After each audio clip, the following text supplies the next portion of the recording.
Kembang laruk ketika aku mendaki karena ketidaktahuan. Horror Treat by Simple Man. Prolog. Tahun 1993, Rizky Anggoro Prastio lahir dari sebuah keluarga yang kental dengan pemahaman kejawen. Sejak dulu, Rizky banyak dikenalkan dengan berbagai budaya Jawa lama oleh bapak. Sebuah budaya yang sudah jarang sekali ditemui di tempat-tempat umum, seperti wayang, lundruk, atau tari. Bahkan di rumahnya, benda-benda antik peninggalan leluhurnya masih dirawat dan dijaga sangat baik. Rizky menghormati bapak, lebih dari sekedar hubungan antara anak dan orang tua. Ia mengagungkannya karena selama hidupnya Rizky hanya mengenali orang tua ini, yang selalu menemani dia semenjak masih anak-anak. Ibunya tidak beruntung karena harus pergi lebih dahulu saat melahirkan Rizky kecil, sehingga hanya sosok bapak sajalah yang akhirnya dia kenal sebagai sosok yang paling penting di hidupnya. Menyukai itu bagus, namun jika melebihi kesukaan kepada Tuhan yang Maha Kuasa itu bisa membuat manusia salah jalan. Yang berlebihan itu tidak selalu membawa hal yang baik. Orang zaman dulu pernah mengatakan hal tersebut. Disinilah momen dimana Rizky yang waktu itu berusia 16 tahun harus mendapati kabar kalau bapaknya kemudian meninggal dunia karena kecelakaan di tempat kerjanya di sebuah pabrik kimia, di mana seluruh bagian tubuh sampai tidak bisa dikenali lagi. Kehilangan itu membuat Rizky hanya bisa berdiam diri, seperti orang yang nyaris kehilangan separuh jiwanya. Meskipun masih ada Simbah yang merupakan pensiunan tentara, tapi Rizky tidak bisa menerima kepergian bapaknya yang pergi begitu saja, tanpa pernah pamit kepada dirinya terlebih dahulu. Suatu hari, setelah melewati satu dinon bapak atau 100 harinya bapak, Rizky pamit pada Simbah. Dia berniat untuk tidur lebih awal. Waktu itu Simbah hanya bisa melihat Rizky dengan wajah yang sayu.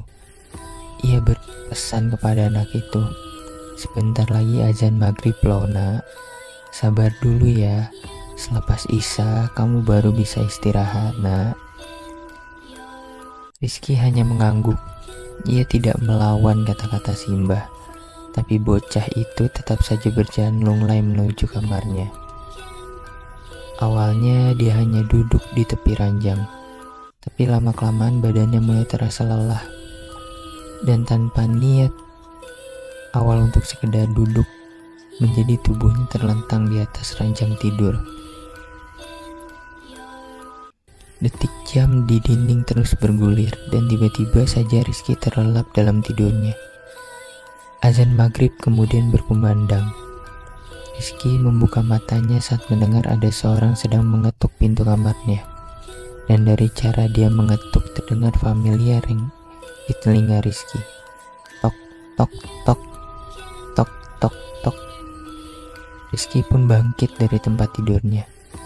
Ia kemudian melihat seseorang yang berdiri di depan muka pintu tersebut menatap dirinya. Bapak? Rupanya, bapaklah yang sejak tadi mengetuk pintu.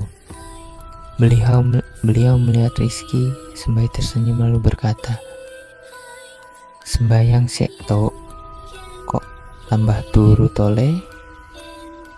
Waktu itu, Rizky masih setengah sadar. Ia mengangguk, lalu melewati pria baru ubahnya tersebut yang sempat menepuk punggungnya. Rizky lalu berwudu seperti biasa dan menunaikan sholat maghrib seperti biasa. Selepas menunaikan sholat, bapak kemudian duduk di teras depan rumah sambil menyesap tembakau lintingan seperti biasanya. Rizky tentu saja kemudian ikut duduk dan bergabung bersamanya. Ia hanya duduk-duduk sambil menemani bapak yang bertanya kenapa anak ini dari tadi terus melihat ke arah dirinya. Setelah duduk cukup lama, Bapak kemudian baru mematikan tembakaunya yang ada di tangannya, lalu melihat Rizky dengan mimik muka yang serius. "Nak, kamu lihat itu ndak?" ucap beliau sambil menunjuk sesuatu yang ada jauh di depan matanya. Rizky melihat ke tempat bapak sedang menunjuk.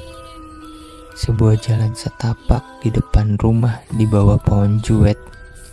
Di sana Rizky tidak melihat apapun kecuali jalan yang gelap.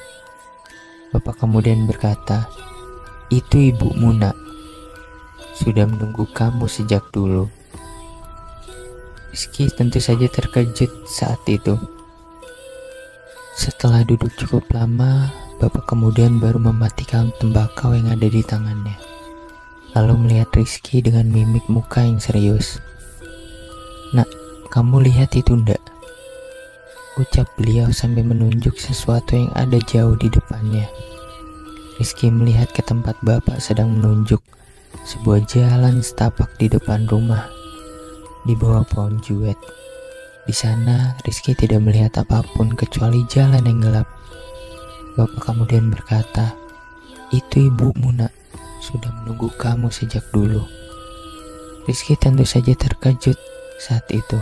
Berkali-kali dia melihat ke tempat itu, tapi ia tidak bisa melihat siapapun yang sedang berada di sana. Rasanya bapak sedang ngelantur, pikirnya waktu itu. Tapi bapak kemudian berdiri. "Kamu gak percaya kan sama bapak? Kalau tidak percaya, ayo ikut. Tak tunjukin kalau ibumu memang sedang ada di situ." Saat itu, Rizky belum curiga sedikit pun. Ia belum pernah sekalipun melihat ibu kecuali dari foto-foto lama. Kemudian ikut berdiri. Dia kemudian berjalan mengikuti bapak yang sedang menapaki jalan menuju ke pohon juwet yang ada di depan rumah. Awalnya tidak terasa. Pohon juwet yang hanya berjarak beberapa langkah saja dari rumah, entah kenapa terasa sangat jauh.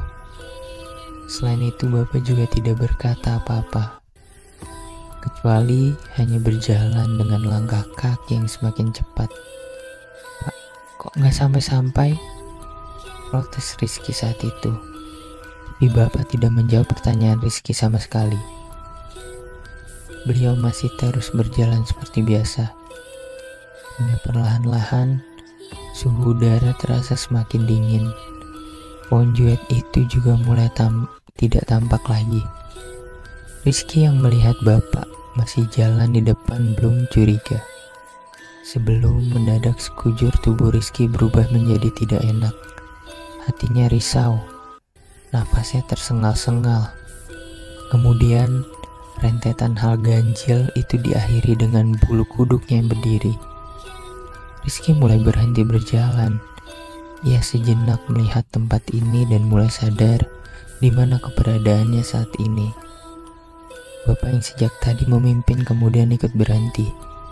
Anehnya, beliau tidak langsung membalikkan badan saat berbicara dengan Rizky.